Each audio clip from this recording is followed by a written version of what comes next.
ख्रिस्त में प्रिय भाइयों और बहनों, फरवरी 2 तारीख कलीसिया के कैलेंडर के अनुसार में साधारण समय का चौथा रविवार है और आज के दिन हम लोग प्रभु का मंदिर में समर्पण का पर्व मनाते हैं। इसको मोमबत्ती पर्व भी कहा गया है। आज के सुसमाचार हम लोग सुनेंगे लूकास के अनुसार पवित्र सुसमाचार 2 अध्याय 22 से 40 तक। इसमें हम लोग सुनते हैं, जब मूसा की संहिता के अनुसार शुद्धिकरण का दिन आया तब वे बालक को प्रभु को अर्पित करने के लिए यरूशलेम ले गए, जैसा प्रभु की संहिता में लिखा है, हर पहलौठा बेटा प्रभु को अर्पित किया जाए। और इसलिए भी कि वे प्रभु की संहिता के अनुसार पंडुकों का एक जोड़ा या कपोत के 2 बच्चे बलिदान में चढ़ाएं। उस समय यरूशलेम में सिमियोन नामक एक धार्मिक तथा भक्त पुरुष रहता था। वह इस्राएल की सांत्वना की प्रतीक्षा में था और पवित्र आत्मा उस पर छाया रहता था। उसे पवित्र आत्मा से यह सूचना मिली थी कि वह प्रभु के मसीह को देखे बिना नहीं मरेगा। मंदिर में आया। माता पिता शिशु यीशु के लिए संहिता के रीतियाँ पूरी करने जब उसे भीतर लाए तो सिमियोन ने यीशु को अपनी गोद में ले लिया और ईश्वर की स्तुति करते हुए कहा, हे प्रभु, अब तू अपने वचन के अनुसार अपने दास को शांति के साथ विदा कर दे, क्योंकि मेरी आँखों ने उस मुक्ति को देखा है जिसे तूने सब राष्ट्रों के लिए प्रस्तुत किया है, या गैर यहूदियों के प्रबोधन के लिए ज्योति है और तेरी प्रजा इस्राएल का गौरव। प्रिय भाइयों और बहनों, हम लोग आज के सुसमाचार का वचन सुने और मंदिर में समर्पण करने का बाद हम लोग निर्गमन ग्रंथ का 13 अध्याय वचन संख्या 2 में पाते हैं। प्रभु ने मूसा से आज्ञा दी, मुझे सब पहलौठे बच्चों को समर्पित कर देना।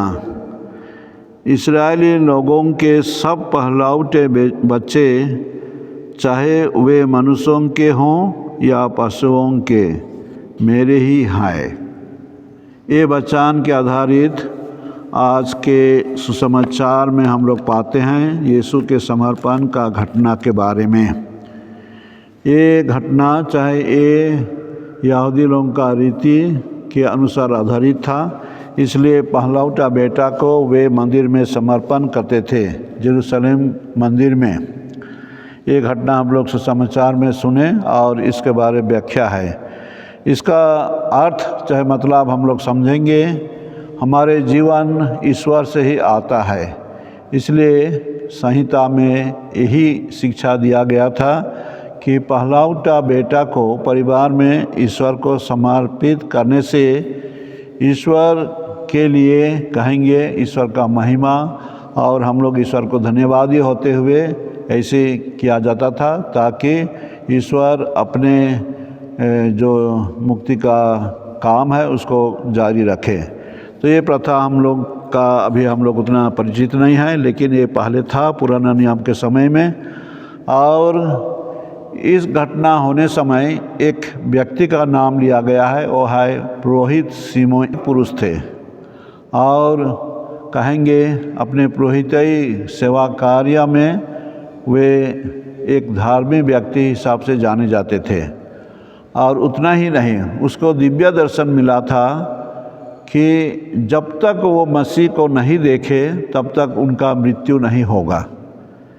ये वचन के आधार में जब यीशु के माँ और बाप उसको जेरूशलेम मंदिर लाए और ख़ुद अपने सिमियोन पुरोहित वहाँ उपस्थित थे, तो वे खुशी से उथल पुथल हो जाते हैं और कहते हैं कि आज वही दिन पूरा हो गया जब मैं इसके बारे में मैं प्रतीक्षा कर रहा था।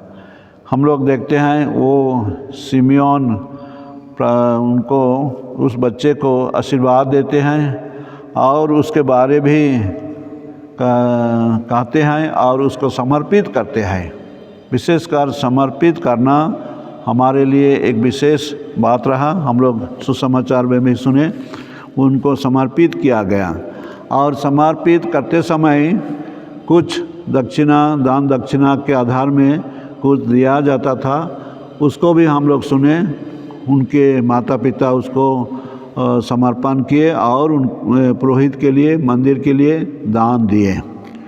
प्रिय भाइयों और बहनों, ये घटना हमारे लिए ध्यान करने, विचार करने की बात है। यीशु ख्रिस्त का समर्पण घटना हमारे परिवारों के लिए भी एक नमूना है कि हम लोग पहला बेटा, चाहे पहलौठा बेटा को यदि हम समर्पित कर सकें प्रभु की सेवा में, वो बहुत सुंदर बात है, बहुत अच्छी बात है।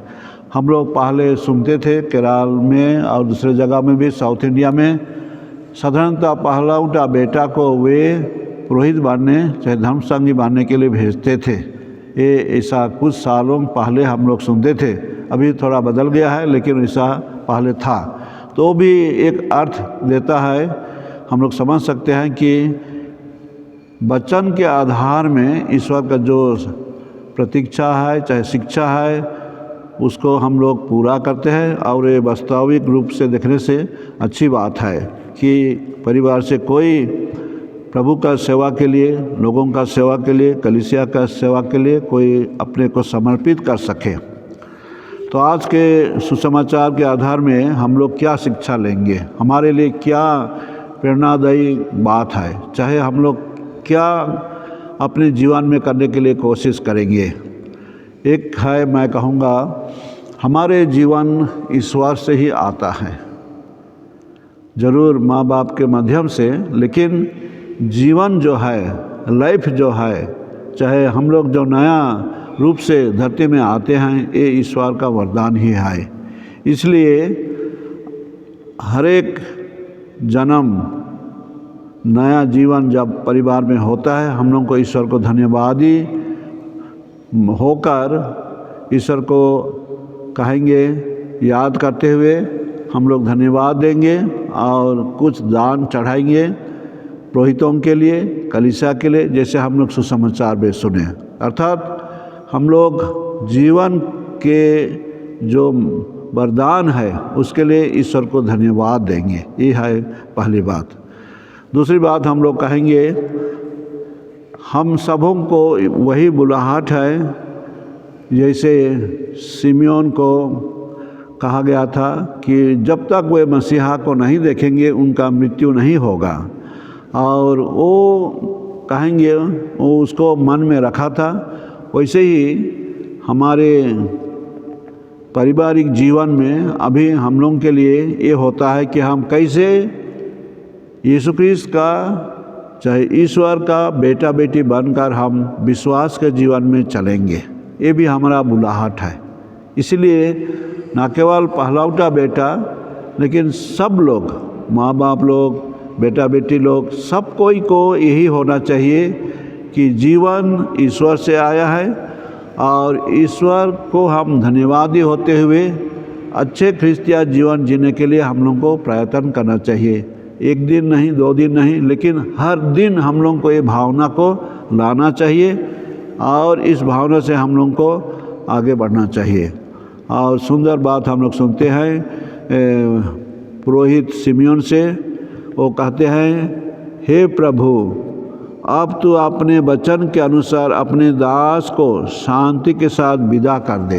ये भी एक कहेंगे बुढ़ापे में एक अभिलाषा है कि शांति के साथ में ईश्वरीय कृपा के साथ में वे इस धरती से विदा लेना चाहते हैं, अर्थात मृत्यु को वे सामना करना चाहते हैं। ये भी हमारे लिए चेतावनी की बात है, शिक्षा देने की बात है कि हम यहाँ इस धरती में कुछ सालों के लिए, कुछ दिनों के लिए हम रहते हैं, इसलिए हम लोग का जीवन सीमित है और इस सीमित जीवन में हम लोग को धन्यवाद ये होते हुए प्रभु के इच्छा अनुसार ही चलने के लिए, जीवन को आगे बढ़ाने के लिए कोशिश करना चाहिए।